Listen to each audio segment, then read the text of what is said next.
Mexico, but you know, he lost his job to Christopher Columbus's son. Don't you just hate unemployment? I know I do. Now, Ponce, he didn't like it either, but he had a way out, which was sailing and searching for treasures.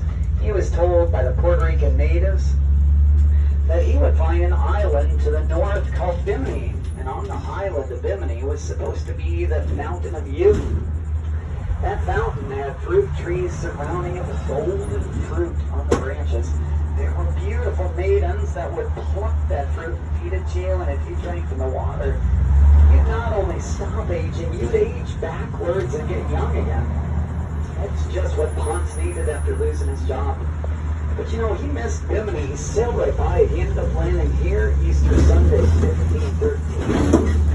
There were wild flowers blooming all over the place at the landing site, and it reminded Ponce of an Easter celebration back in Spain. It was called the Pascua de Flores, which literally means a feast of flowers. So he named the place after the flowers La Florida.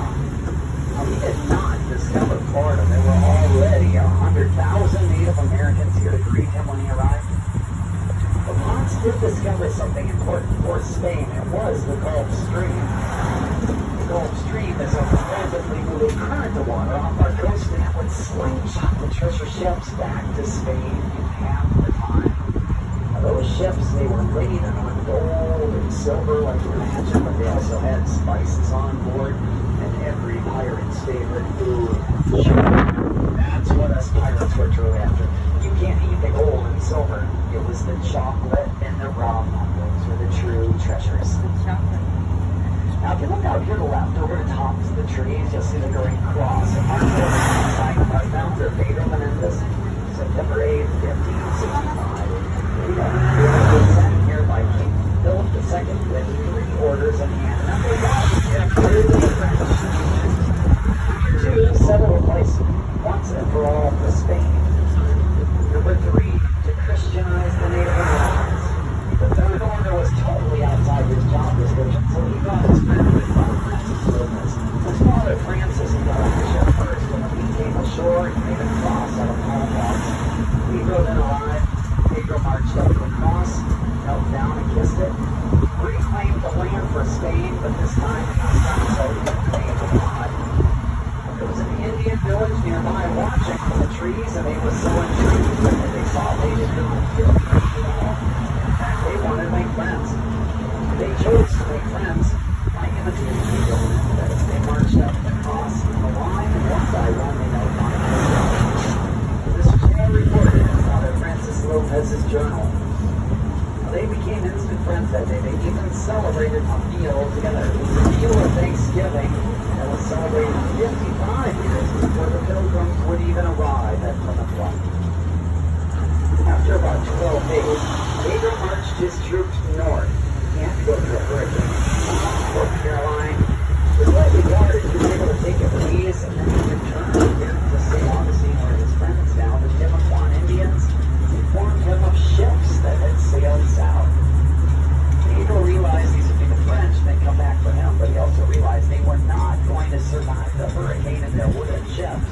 So he continued his long march south, and he met up with 150 shipwreck survivors. He asked them all a very important question: are you Catholic? Now, for Pedro Menendez, there's only one correct answer, was yes. They said no, we're French. And for that, they were marched behind the sand dunes. Groups of 30 dispatched back to their maker with a Spanish sword, and their bodies simply cast into the bay. There was a second group of about 100 that wanted to convert. Pedro liked that answer, took them captive for 2 days, but then he realized he couldn't feed them, and the next group met the same demise. Now, in fairness to Pedro Menendez, he set sail from Spain with 11 ships. He only arrived with 5. The others, they sunk in storms with their supplies. Now, if you look at our fort to the left here, you'll see our first wall of defense coming out the side of the palm log structure here is called the Kubo Wall. We go from the fort through the city gates and then all the way down to the San Sebastian River, about a half a mile. We became a walled city, or what was known as a presidio, because of pirate attacks primarily. It was Sir Francis Drake who attacked us first. 1586 with 2,000 privateers. A privateer? That's really nothing but a high balloon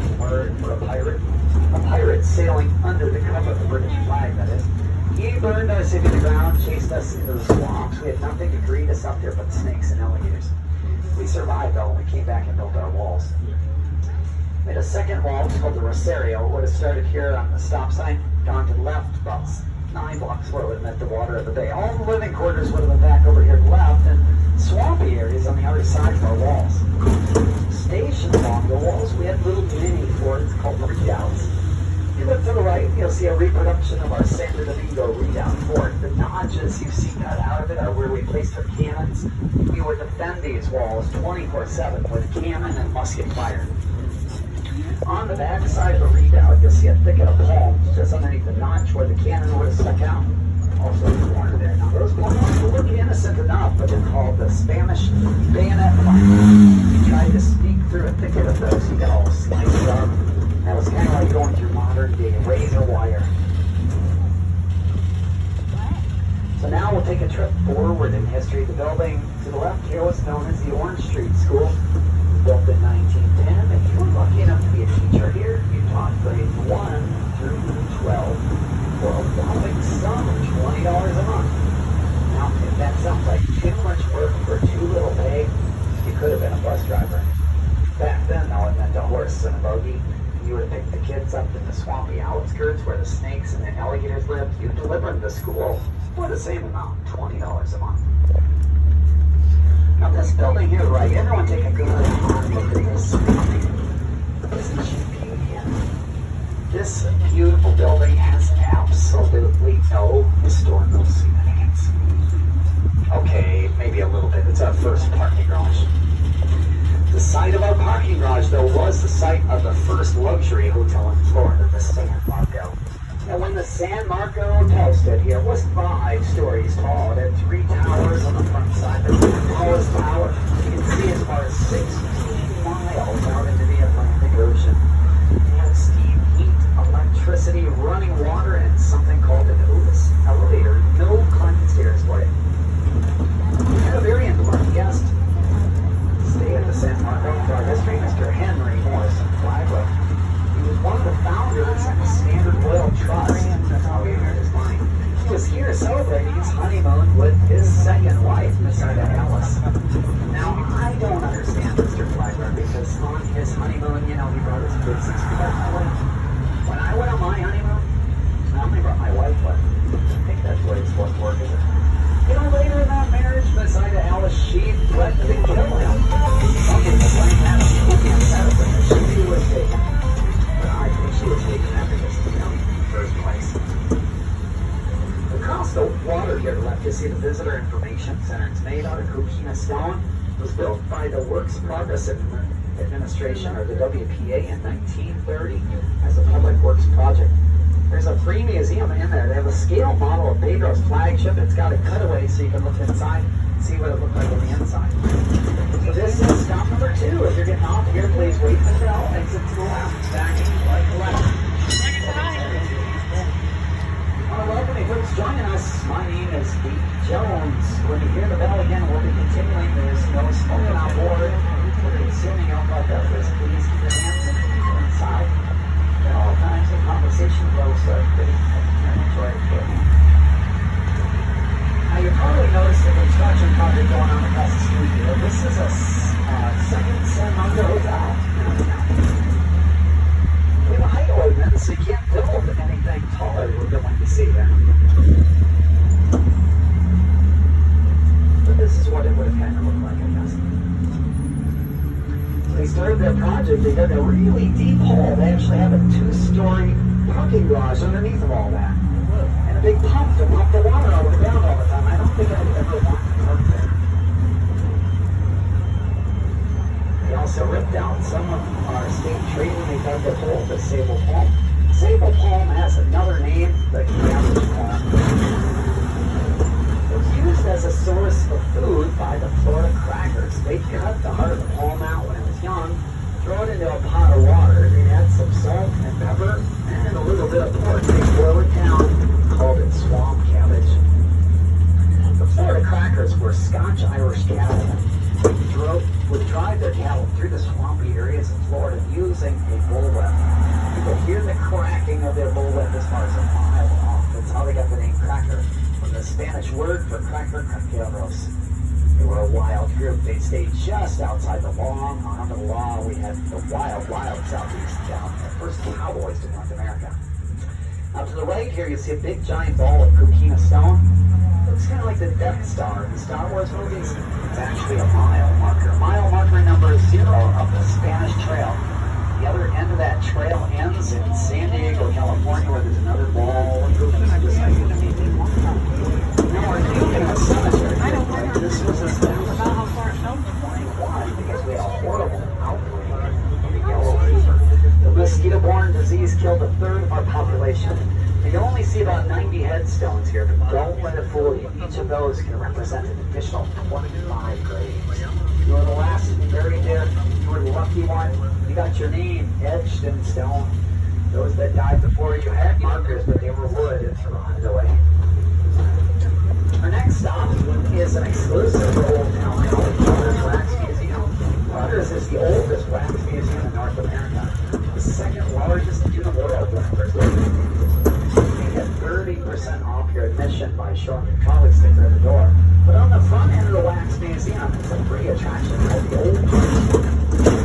In 1886, T.W. Spicer arrived in Florida and he was going to be killing in the orange industry. The man failed to realize that oranges grow on trees. It takes quite a few years to get a crop. He didn't have time to wait, though, so he went back to his first trade, which was a druggist. Now, in T.W.'s day, you didn't need a prescription. You simply arrived at the door. You tell him what's bothering you. He then makes you a standard concoction of grain alcohol, rotten eggs, smelling spring water, and then his secret sauce, up to 40% opium. Now, with medicine like that, you weren't cured of anything. But you didn't care either because you felt so good after taking TW's medicine, you'd come back here for more. After any little boo-boo. It even helped with marital difficulties. Yep, just ask Miss Ida Alice. So over to the right here is the Telemonto Cemetery. So this is where the Catholics were buried. Now remember, this was a Catholic colony. Well, in 1821, when the yellow fever struck, it was also the year the United States purchased Florida as a territory. There were Protestants flooding into the Catholic colony. They didn't have any place to bury them, though. So they opened the Huguenot Cemetery for the Protestants. Oddly enough, there's never been a Huguenot ever been buried in the Huguenot Cemetery. So this is stop number 3. If you're getting off, please wait for the bell. Exit to the right. Back like a ladder holding tight. For us to get off at. You agree? I want to welcome you guys joining us. My name's Danny Jones. Oh, and here the bell again. We'll be continuing on. There's no smoking on board or consuming alcoholic beverages. Please keep your hands and feet inside of the vehicle at all times and conversation flow so everybody can hear and enjoy the tour. Alright, we are underway. Now, if you wanted to get in or out of our city, you had to go through the city gates on the north end of town. The reason for this is we had moats on the backside of our walls. The moats were filled with water, but you know, if you put water in a hole in the ground in Florida, you get dust. They move right in, like it or not, the alligators come. If you're not back before dusk, they had a curfew, they closed the gates, and you'd sleep out there in the swampy areas with the alligators. You were thinking, you know, I'll climb a tree and I'll escape the grasp of the gators. There was another creature out there equally dangerous, known as a moccasin. No Indian shoe. It was a venomous snake, a very aggressive one. And on occasion, a moccasin slither up a tree waiting in the branches above and drop on its prey in the swamps below. So you might be chasing one down. I know that actually happens because my wife's uncle Jimmy was out on the creek one day. A moccasin dropped out of the branches right in his boat. Scared him nearly to death. He wasn't bit though, so he lived to tell that tale. In 1908, the Daughters of the American Revolution, DAR, they set the tea party outside our city gates here. They served tea to everyone passing through the gates. They did it because the city was going to rip them out. They were considered an eyesore and no longer necessary. But due to the power and influence of that tea party, they saved our gates. Now down the road here to the right, you'll see the oldest wooden schoolhouse in America. It's got a big old anchor chained around it. They were worried about it blowing away. That's why the anchor's there. That's the first hurricane traffic. The schoolhouse, made out of cypress wood, dates all the way back to the 1700s. It actually is older than the United States of America. This is stop number 4. If you're getting off, please take to the right, backing like right over the text. We're going off at the next one. You guys have fun? You enjoyed the tour? And I want to welcome everyone boarding. My name is Davy Jones. What's that? Yep, just hop on board. If you got your sticker, you're ready, you're all set to go. That's what we're looking for as drivers.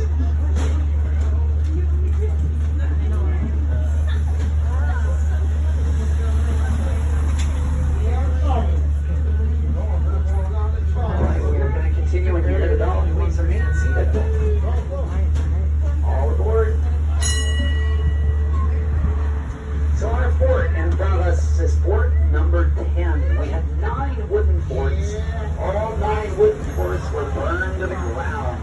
The 9th wooden fort was burned down by the pirate Robert Sills in 1668.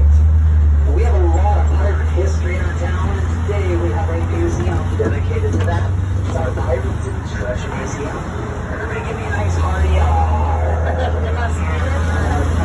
Treasure Museum houses the largest collection of pirate artifacts in the entire world. Over 800 the only existing pirate treasure chest now Jolly Roger flags. A sound experience in there designed by Disney Studios called There's our sleeping pirate who's got going every week.